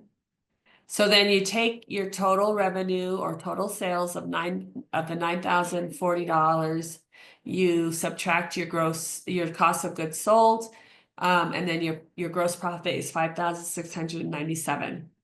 And then you subtract your other expenses, your operating expenses, the 2,958.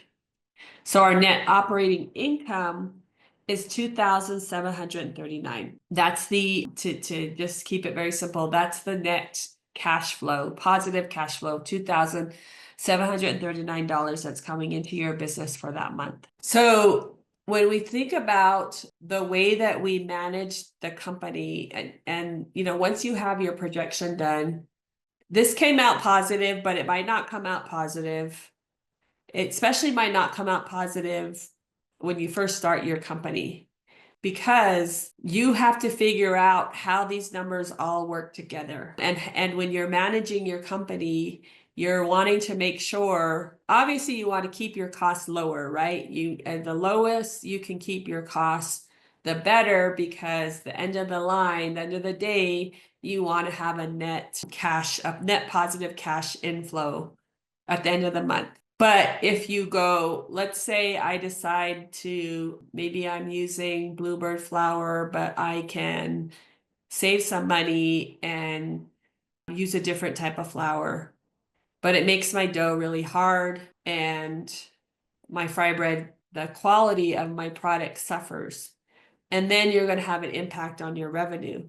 So even though you're reducing your costs, your direct costs, you're having an impact on the quality of your product, which is reducing your revenue because your customers say, oh, something changed, I'm not going to go there anymore. So you want to be really careful, but when you start understanding all of these relationships, you'll be able to manage your company and understand the impact to the cash flow of each of the decisions that you're making.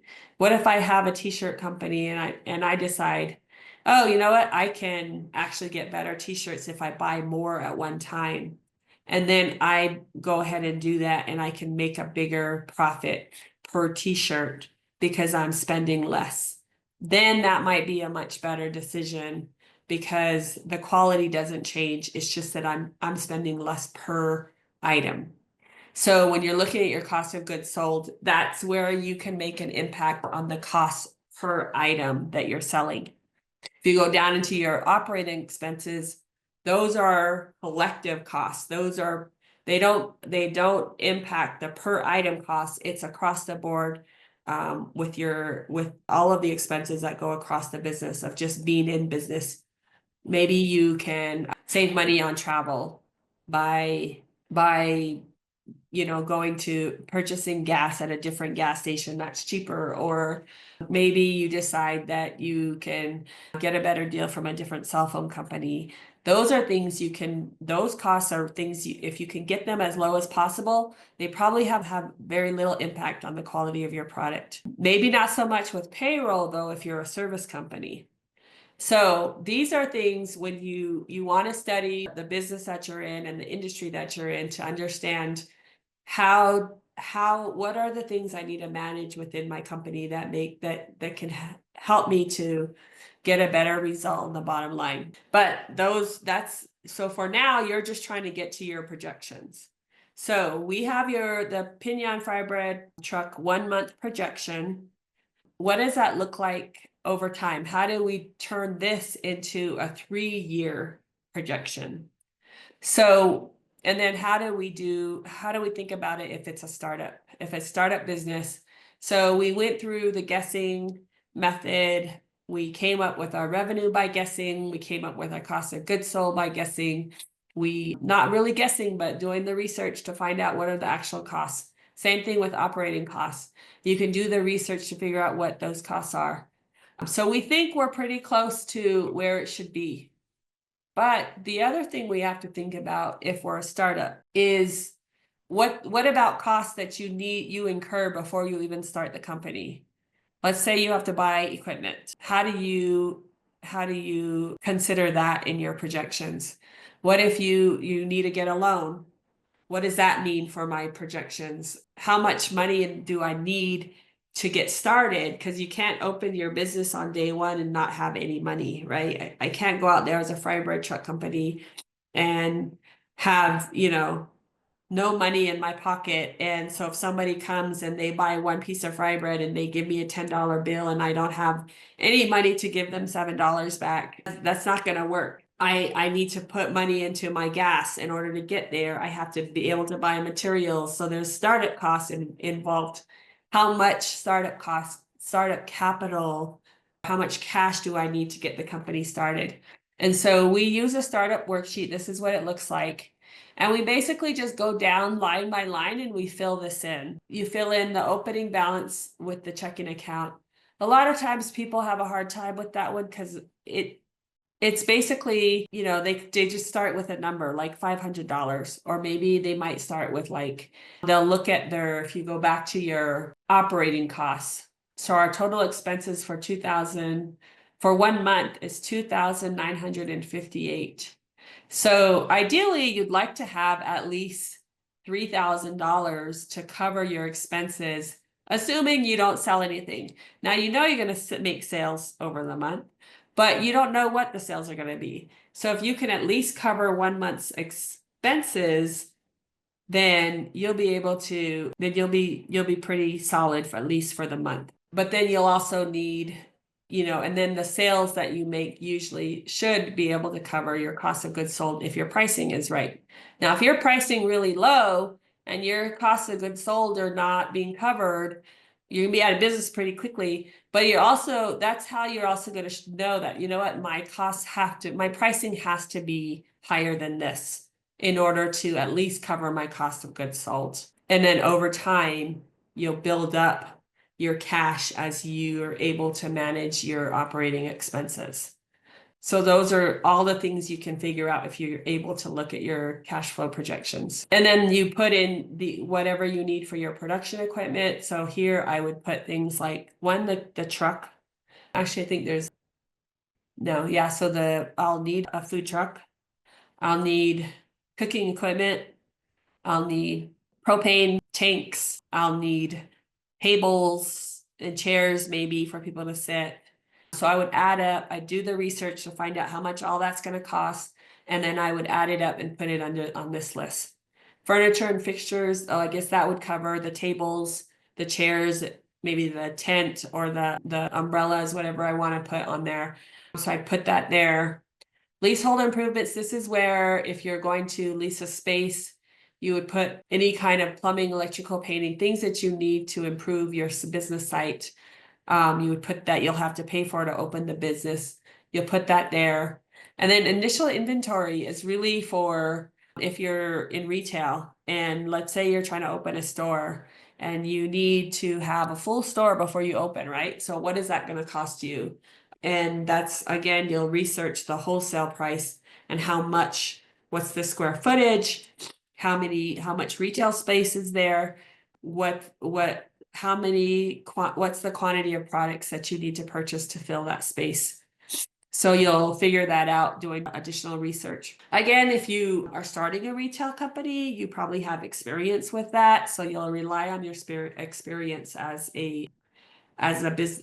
somebody in that industry. And then real estate, if you need to purchase land or buildings, you'll put that in there.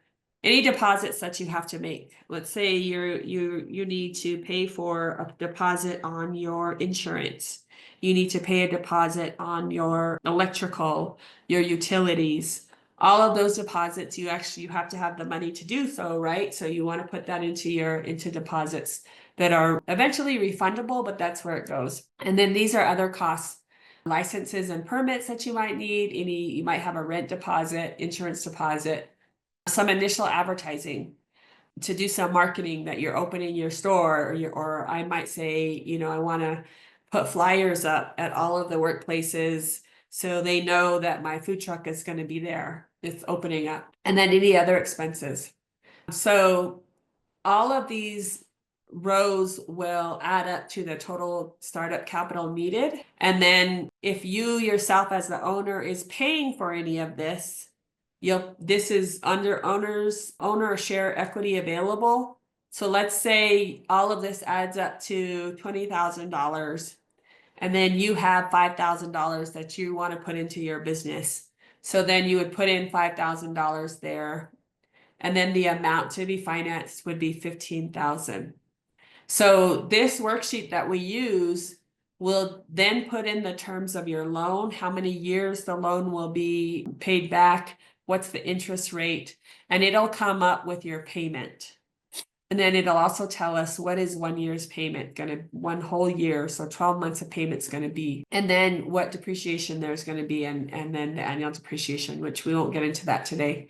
But the reason that this is important is because if you're getting a loan, you wanna know, obviously you wanna know what your payments are gonna be, but you'll be able to see that if you can increase the amount of money you're putting into your business, you can decrease the loan, and how that's going to help your cash flow over the long term. And then this startup worksheet goes into this cash flow analysis, which is for the entire year. And remember, when we did the projection for Pinion fry bread truck, we did 1 year. I mean, we did 1 month. So all we do is fill in the 1 month and then take it across for all 12 months. And it's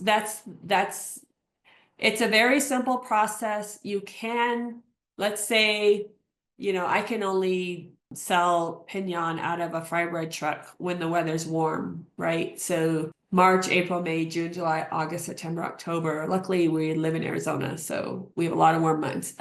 But maybe November, December, and January, it's just too cold. Nobody's out there anyway. So then you can adjust it if you want to. You can adjust your sales and say, okay, my sales are this much these months, but then on these months it goes down. And so that's where we talked about earlier, the seasonality of all of this. This is where you can make those adjustments. And then the same thing with your cost of goods, your labor. On here it says shipping, it doesn't have to be shipping, but your cost of goods sold, and then all of your operating expenses. And so this spreadsheet will just do the math for you at the end of the day. It'll also take out your loan payment, which I don't have in here because I don't want to get that. I don't want to complicate things, but it'll do that for you. So this is what we do when we do a work projection with you. And it might seem very complicated, but you saw how we just started very simply with figuring out what the revenue is going to be for 1 month.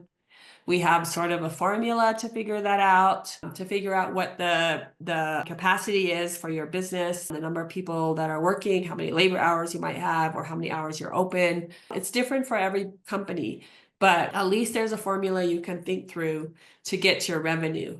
And then you're going to rely on your own professional knowledge in your business to come up with your costs and how much this is going to cost you, how much you're going to need to pay for labor, how much in terms of labor hours. And then you'll create a payroll. Payroll taxes are about 18% of that. So you'll add that in. You can add in, your advertising, the marketing that you're going to need. If it comes out to be like, you know what, my operating costs are too expensive, I need to reduce my operating costs in order to make my company, one, more profitable, but also have more cash coming in. And those are two different things. But this is where you'll say, okay, I need to spend less on advertising because that's too much money going out every month. What do I do? That's when you'll start to really think through what am I doing for advertising? What am I doing for my marketing? And is it effective? Is there something else that could be more effective? So you can do that with every single line item. So you'll go down the list. My bank charges. Can I go to another bank? Can I get another opportunity where I don't have to pay as much for fees? Maybe I can't afford these, magazines for dues and subscriptions, or maybe I have to be part of this association. That's where I get all my business, but understanding what that cost is and what you're paying that for. So everything on that list, you'll scrutinize and say, do I have to pay this cost, or what is it doing for my business? Am I paying too much? How do I pay less? And be able to cover that. And also, when you have months that aren't as busy for you, how are you going to cover the costs? Because remember, those operating costs don't go anywhere, right? You have to pay those costs anyway, whether or not you make any money. So how do you cover that in the months that you are making, that your revenue is higher? So those are just some things to think about. I hope I didn't confuse you. I'm open to any questions if you want to throw anything in the chat. Again, if I apologize, I see that there's people that joined and we had some issues with Zoom, which was really weird in the beginning, but we'll be doing this workshop every month. You're also welcome to set up a coaching call with myself and other coaches at Change Labs who can help you through the process of your financial projections. I hope that you're able to understand the information that you'll need to gather, the information that is included in your financial projections. And then because with that information, we kind of just put it together step by step. And you can start that process as well. So anybody have any questions? I'll see if there's any questions in the chat. And then Sophia put a link for our coaching into the chat as well. Our recording will be available on our website, but we're doing something a little different. It may be a little while before we can get the recording up, especially for this one because of the issues that we had. But I can try to, I will let you know, Carrie, when we get that done. Honestly, it'll probably be, I think my next, let me find out when the next workshop, this workshop is. And while I'm doing that, Tyler asked, is this an app that you're utilizing? It's not an app. It is just a presentation that we created. And actually, I guess we could give out the slides. They are step by step. So you could sort of look through the slides to help to begin to create the projections. And then this workshop I'll be doing again. Do we have the May events? Yes. So Jessica, today we were actually wanting to know when you would be able, in our Thursday meeting, we were wondering what day you'd be available to do your next workshop. So if you Monday coordination, just pick a date. Okay. Thank you. Yep. All right. We'll go ahead and do a PDF of the slides and we'll just send it out to everybody on the call for today. I can do that, right, Sophia? Yes. Is this slide in the drive? Yeah.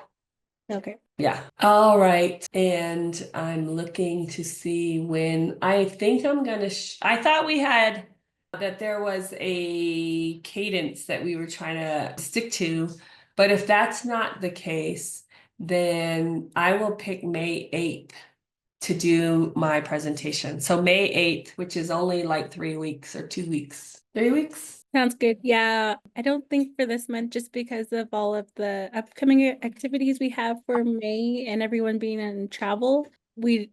Heather said she said we could go out of order. Okay. So May 8th sounds good. Yeah. Oops. Yeah. May 8th, I'll do this presentation again if you all want to put this on your calendar, but we'll definitely send out the slides too. All right. Well, thank you everybody for joining. It's good to see all of you, even though I just see your names. Thank you for joining and have a good evening.